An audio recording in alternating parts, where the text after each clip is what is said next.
Hey, welcome to the Eddie Hyatt Podcast. I'm your host and teacher, Eddie Hyatt, and we're beginning a new series of episodes today we're calling The Hard Sayings of Jesus. Wow, going to be some very powerful and interesting things.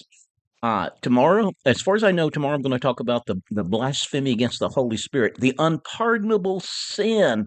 Boy, how that is been so misunderstood, misused, and abused. And Satan has used it against God's people. But today I'm going to talk about a passage that is found in Matthew chapter 23, verse 9, where Jesus said, "Do not call anyone on earth your father." Wow. Do not call anyone on earth your father. For one is your father, he who is in heaven. Now, if we take that literally at face value, is he saying that a child in a biological family, they should not uh, call their father, their daddy, their dad, or their papa, or whatever names? Different families, different cultures have had different expressions. You know the intimate affection family names. Is that what Jesus is saying? Well, to understand, that's not what he is saying, and it's obvious that's not what he's saying when you look at it in context. And I've said this many times, but I'll say it again because it's so important. Remember that the Bible was not written in chapters and verses. When Matthew wrote his gospel, he did not write it in chapters and verses. Chapters and verse divisions did not come along until the 13th century, and it's very helpful in helping us to easily go and find a certain passage or saying or statement, but it's detrimental in the fact that it makes it easy to take things out of context, to take a sentence out of context, to memorize a verse and lift it up out of the context in which it was saying. My friends, context is everything for understanding. And so I'm going to begin reading up at, let's start reading at verse 5 is a good one. Here, 23. Essentially, what Jesus is talking about, he is he is cautioning against, he's rebuking the religious leaders of the day for their pride and their ego, which one of the different ways it was expressed, and you'll see that when we begin to read, they loved special seating, like we would call it the head tables, uh, special parking spaces, honorific, impressive sounding titles, which was expressions of pride and ego. And Jesus is speaking against this, and he's telling his followers, "Don't you be like this." So here, let me start reading at verse 5. Jesus says, "But all their works they do to be seen by men." Wow. Yeah, they do good works, but they have the wrong motives. They do it to impress people. But all their works they do to be seen by men. They make their phylacteries broad and enlarge the borders of their garments. They love the best places at feast, the best seats in the synagogues, greetings in the marketplaces, and to be called by men, "Rabbi, Rabbi." But you do not be called Rabbi, for one is your teacher, the Christ, meaning the Messiah. And you are all brethren. You're all on the same level. Don't be giving yourself impressive sounding honorific titles to lift yourself up above everybody else. Um, and then he goes on, verse 9, the one we read today. Do not call anyone on earth your father, for one is your father, he who is in heaven. So he's speaking against using father as an honorific title to make an impression.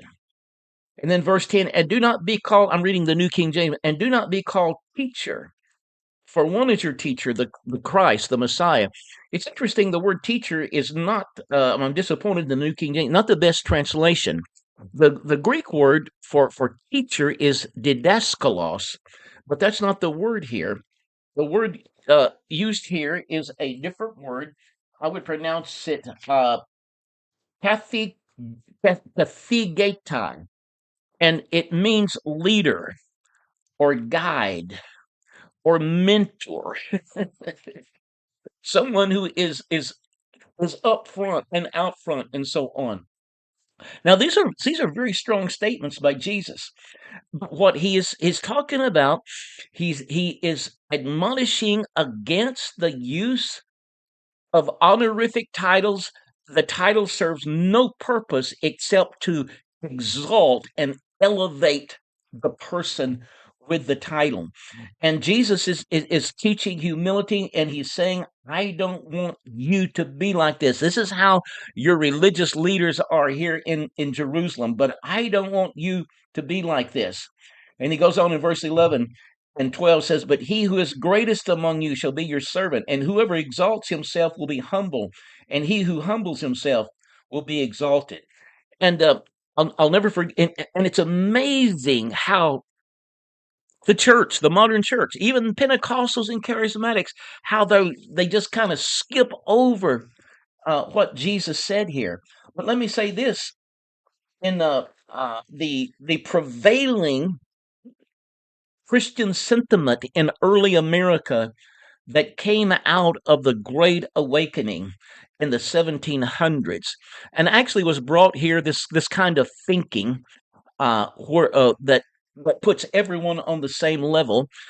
This was expressed by the Quakers, the Baptists, the Separatist Puritans, um, and to one degree or another, the Presbyterians. But then it was also emphasized in the Great Awakening, so much so that America's founders, who were very influenced by this thinking, they banned aristocracy. They banned honorific titles in the U.S. Constitution. Let's look at this. This is Article 1, Section 10, and here's what it says.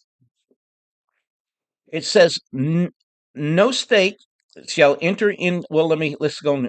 Okay, it's the latter part of this statement of Section 10 of Article 1. No state shall enter any treaty, alliance, or confederation, grant letters of marque or reprisal, coin money, and so on. Listen, or grant any title of nobility. They're not going to have any Lord so and so, or Duke so and so, or Duchess so and so. No monarchy. No His Majesty or Her Majesty. No state shall, without the consent of Congress, lay any duties or imports, and so on. And uh, and and so okay, here's the part I wanted to read. No title of nobility. Listen to this. No title of nobility shall be granted by the United States. No title of nobility shall be granted by the United States. And no person holding any office of profit or trust under them shall, without the consent of Congress, accept of any present office or title of any kind whatever from king, prince, or foreign state. Now you can read about this in my latest book, America's Reawakening, and I tell about the influence of the Quakers, the Baptists, the Separatist Puritans, who had rejected this whole hierarchy of leadership, where emphasis is placed and people are exalted. Like in the big example, the Roman Catholic Church. Um, and I probably need to do a second one on this, and I will do a second one on this. Um, and we'll talk about how not only the Roman Catholic Church, but the modern Pentecostal charismatic churches have gotten big into issuing honorific titles, which Jesus spoke out against and which the U.S. Constitution speaks out against. Well, I'm Eddie Hyatt. So the bottom line is, Jesus was not talking about family issues where a child calls his parent father or papa or daddy, whatever. He's talking about in the church. He's talking about honorific titles that are given to exalt people and set them apart.